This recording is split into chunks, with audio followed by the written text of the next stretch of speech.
कुछ किस्से कुछ कहानियों में आपका स्वागत है। आपके साथ मैं हूं शिखा।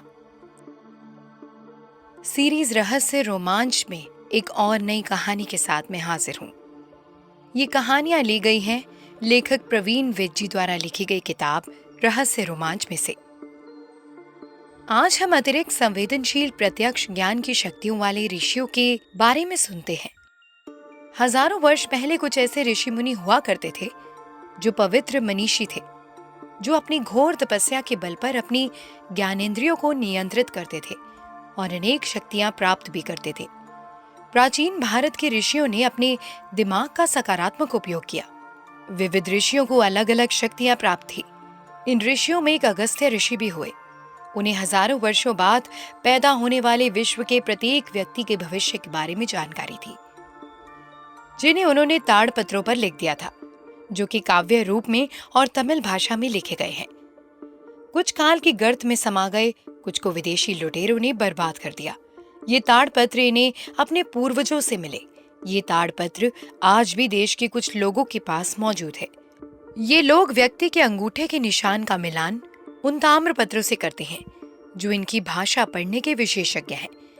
यह सत्य कहानी इनके बारे में ही लिखी गई है। बैंक में नौकरी में ट्रांसफर के कारण मैं नवंबर 2009 में चंडीगढ़ में आ गया था। साल 2011 में हमने चंडीगढ़ के नजदीक जीरकपुर पंजाब में एक फ्लैट खरीद लिया और बाकी जिंदगी यहीं पर गुजारने का निश्चय किया। बेटी की शादी पहले ही हो गई थी। वह अपने घर में सुखी था। मेरे बेटे को भी मोहाली में नौकरी मिल गई थी और इसीलिए वह भी हमारे साथ ही रहने लगा था। अपनी बैंकिंग लाइफ में मैं कभी भी अपनी उच्चाधिकारियों के घर किसी त्योहार के अवसर पर कोई भी उपहार देने कभी नहीं गया था, क्योंकि मैं इसे उपहार नहीं रिश्वत मानता था। लेकिन इस बार दिवाली के अवसर पर मालूम जाने क्या सोचकर अपने एक उच्चाधिकारी के घर दिवाली की कुछ मिठाई और उपहार देने में चला गया। वापस लौटते वक्त अंधेरा छाने लगा था। कार ड्राइविंग करते हुए मुझे कुछ लघु शंका हुई। मैंने अपनी कार रोकी और निर्जन स्थान देखकर एक पेड़ के पीछे लघु शंका की और अपने घर की ओर चल पड़ा। उसके बाद से मालूम नहीं ऐसा क्या हुआ कि मेरी जिंदगी के हालात बदलने लगे। मेरे जीवन में एक के बाद एक परेशानियां बढ़नी शुरू हो गई। जिंदगी के सितारे कुछ इस तरह से बदलने लगे कि मेरे मन में हताशा बढ़ गई और नकारात्मक सोच छाने लगी। और मैंने सेवानिवृत्ति से 7 साल पहले ही बैंक की नौकरी छोड़ने का निर्णय कर लिया। इसके पश्चात मेरी जिंदगी में कई उतार चढ़ाव आए, जो इस कहानी का विषय नहीं है। मई 2015 की बात है। एक दिन मैं कुछ परेशान था और अपने ही घर में चुपचाप बैठा कुछ पढ़ रहा था। मेरे बेटे ने मुझे अपने एक मित्र के बारे में ये बतलाया कि उसके अनेक समस्याओं का निराकरण पंचकुला स्थित श्री अगस्त्य महाशिव नाड़ी संस्थान ने किया था। बेटे के मित्र ने यह भी बताया कि इस संस्थान में दक्षिण भारत के कुछ लोग भविष्यवाणियां करते थे, जो 100% सत्य साबित हुई थी। वह टीम केवल अंगूठे के निशान का कुछ ताड़पत्रों के साथ मिलान करती है। तमिल काव्य भाषा में लिखे हुए ये ताड़पत्र ऐतिहासिक माने जाते हैं। वे किसी के भी अंगूठे के निशान का मिलान कुछ प्रश्नों के आधार पर करते हैं और उसके पश्चात वह सब कुछ अपने आप ही बतलाते हैं। यहाँ तक कि सारे वार्तालाप को अपनी आवाज में रिकॉर्ड करके एक सीडी भी बनाकर देते हैं। व्यक्ति के संभावित समस्याओं के निराकरण और उनकी भविष्यवाणी की बातें मैं कई बार सुन चुका था और अब ज्यादा विस्तार से जानने की प्रबल इच्छा थी। मैं अपनी उत्सुकता को रोक नहीं पाया और पहुंच गया उनकी कोठी पर। देखा कि एक ड्राइंग रूम में सोफे और कुर्सियां रखी थी, जिस पर अनेक लोग बैठे हुए अपनी अपनी बारी का इंतजार कर रहे थे। मैं भी उस कमरे में एक कुर्सी पर बैठकर अपनी बारी का इंतजार करने लगा। इसी दौरान मैंने वहां पर बैठे कुछ लोगों से बातचीत करके उनके अनुभव को जानना चाहा, तो उन्होंने अपने अनुभव सकारात्मक बतलाए। एक महानुभाव ने तो यहाँ तक कह दिया कि इन लोगों ने एक व्यक्ति को उसकी मौत की तारीख के बारे में भी बता दिया था, जो बाद में सत्य साबित हुई। उस व्यक्ति के रिश्तेदार इन लोगों से लड़ने के लिए आ गए और इसके बाद इन्होंने ऐसी भविष्यवाणियां करना बंद कर दिया। मैंने भी रिसेप्शन पर बैठे एक दक्षिण भारतीय व्यक्ति को उनके पास आने की मंशा बतलाई। उन्होंने एक कागज पर मेरे दाहिने हाथ के अंगूठे के निशान और मेरा मोबाइल नंबर लिया और कहा कि यदि मेरे अंगूठे के निशान उनके पास रखे ताड़पत्रों से मिल गए तो 2-3 दिन के भीतर उन्हें फोन करके बतला दिया जाएगा। उसने ये भी बताया कि ये कोई जरूरी नहीं कि मेरे भविष्य से संबंधित ताड़पत्र मिल ही जाए, क्योंकि बहुत से हस्तलिखित ताड़पत्र समय के साथ साथ काल की गर्त में नष्ट भी हो गए।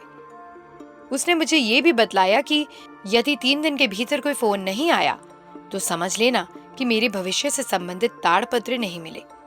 मैंने इस कार्य के लिए अग्रिम राशि देने की बात की तो उसने बतलाया कि इस कार्य के लिए संस्थान के द्वारा कोई एडवांस नहीं लिया जाता।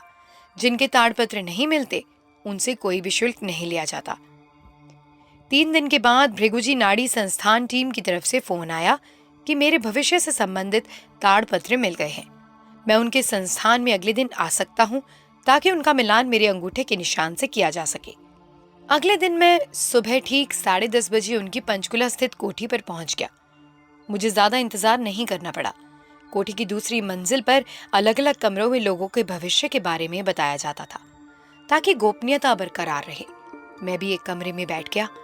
थोड़ी देर के बाद कमरे में 2 व्यक्ति आए, जिनमें से एक व्यक्ति के हाथ में ताड़पत्र के कुछ हस्तलिखित बंडल थे। एक व्यक्ति ने सबसे पहले श्री भृगु ऋषि जी के बारे में और उनके ज्योतिष ज्ञान के बारे में बतलाया। उसके बाद वार्तालाप शुरू हुआ। मुझे ये बताया गया कि वह कुछ प्रश्न पूछेंगे जिसके बारे में उन्हें केवल हाँ या ना में ही जवाब देना है। जहां पर भी प्रश्नोत्तरी में कोई गलती हो तुरंत बताना है। पाठकों की जानकारी के लिए जो प्रश्न और उत्तर मुझसे किए गए थे उनमें से कुछ अवश्य ही बतलाना चाहता हूँ। आपका नाम 3 अक्षर का है। उत्तर हाँ। आपके पिताजी का नाम किसी भगवान के नाम पर है, जैसे सतनाम, कृष्ण, द्वारका। उत्तर हाँ। आपकी माताजी का नाम किसी फूल के नाम पर होना चाहिए। उत्तर हाँ। जैसे ही किसी प्रश्न का उत्तर ना में आता तो उस ताड़पत्र को अलग रख दिया जाता, फिर अगले ताड़पत्र को उठाया जाता और मेरे सम्मुख एक नया प्रश्न रख दिया जाता। इस प्रकार मुझसे 8 से 9 प्रश्न पूछे गए। जब सभी का उत्तर हाँ में मिल गया तो उन्होंने मुझे बतलाया कि अब सब कुछ मिल गया है। उसके बाद उन्होंने केवल एक बंडल अपने हाथ में लिया, बाकी बंडल अलग रख दिए। इसके बाद मेरे आश्चर्य का ठिकाना नहीं रहा जब उन्होंने मेरे द्वारा बतलाए हुए लगभग सभी प्रश्नों का विस्तार से विचार विमर्श किया और स्पष्ट रूप में मेरा नाम, मेरे पिताजी का नाम, मेरी माताजी का नाम, उनकी मृत्यु का कारण, मेरी पत्नी का नाम, उनका स्वभाव, उनके विभाग का नाम, मेरे दोनों बच्चों के नाम, मेरे पूर्व जन्म का स्थान, वर्तमान जन्म कुंडली के अनुसार सही जन्म तिथि, समय इत्यादि की जानकारी दी। मैं अति स्तब्ध हुआ जब उन्होंने मुझे बतलाया कि मैं बैंक के मैनेजर के पद पर काम करता था और सम्मानजनक तरीके से वीआरएस लेकर नौकरी छोड़ दी थी। मेरे द्वारा नौकरी छोड़ने की घटना, मेरे स्वास्थ्य के बारे में आने वाली बीमारियों के बारे में भी उन्होंने सचेत किया। मेरे बच्चों की शादी के बारे में बतलाया, उनके परिवारों के बारे में विस्तार से बतलाया।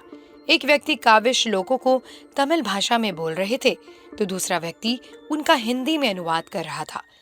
मुझे ऐसा लग रहा था जैसे किसी खेल का लाइव टेलीकास्ट हो रहा हो या मेरे भूत, वर्तमान और भविष्य के बारे में कोई पिक्चर चल रही हो। यहाँ तक कि मेरे बेटे की शादी के बारे में भी संकेत दिए और उसके जीवन में आने वाली अप्रिय घटना के बारे में भी सतर्क किया। कालांतर में बेटे की शादी और अप्रिय घटना भी बाद में सत्य सिद्ध हुई। मेरा बेटा अपने ससुराल परिवार के साथ एक धार्मिक मन्नत पूरी करने के लिए माता चिंतपूर्णी के दरबार में कार से जा रहे थे। रास्ते में उनकी कार का भयंकर एक्सीडेंट हुआ। बाबा ने मुझे भी किसी प्रॉपर्टी लेन देन या किराए पर ना देने के लिए सचेत किया। उसने ये भी कहा कि प्रॉपर्टी पर कब्जा हो सकता है। बाबा द्वारा बताई गई सारी घटनाएं बाद में सत्य साबित हुई। बाबा ने मुझे ये भी कहा कि मुझे कोई भी नौकरी नहीं करनी चाहिए। जब मैंने एक प्राइवेट संस्थान में नौकरी करनी चाही तो सफल नहीं हो पाया। ये कार्यक्रम लगभग 36 मिनट चला। लगभग 15 मिनट के पश्चात मुझे सारी रिकॉर्डिंग की सीडी भी बनाकर दी गई। मैं बहुत संतुष्ट और विश्वस्त होकर घर लौट आया। इसके अलावा यदि कोई व्यक्ति चाहे तो उसकी समस्याओं के समाधान भी बतलाए जाते हैं। इसके पश्चात मैंने समय समय पर इस केंद्र पर अपने अनेक मित्रों और रिश्तेदारों को भेजा जो उनकी भविष्यवाणियों से संतुष्ट प्रतीत हुए। कुछ मित्र निराश भी हुए क्योंकि उनके ताड़पत्र मिले ही नहीं। इसके बाद मेरी जिंदगी सुचारू रूप से चलने लगी, जैसा कि मुझे बतलाया गया था। जिंदगी की सभी घटनाएं उनकी भविष्यवाणी के अनुसार घटित हो रही है। यहाँ पर मेरे मन में केवल एक प्रश्न उठता है कि हजारों साल पहले महर्षि अगस्त्य जी ने प्रत्येक व्यक्ति के बारे में उनका भविष्य ताड़पत्रों पर विस्तार से कैसे लिखा? कोई भी उन व्यक्तियों के बारे में भविष्यवाणी कैसे कर सकता है जिनका अभी तक जन्म भी नहीं हुआ है?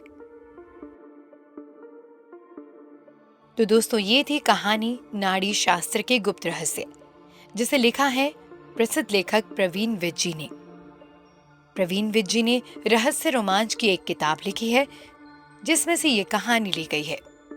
आपको ये कहानी कैसी लगी हमें कमेंट्स में जरूर बताइए। ऐसी और कहानियां सुनने के लिए चैनल को सब्सक्राइब भी कीजिए। आपसे फिर से मुलाकात होगी एक नई कहानी के साथ। तब तक के लिए धन्यवाद।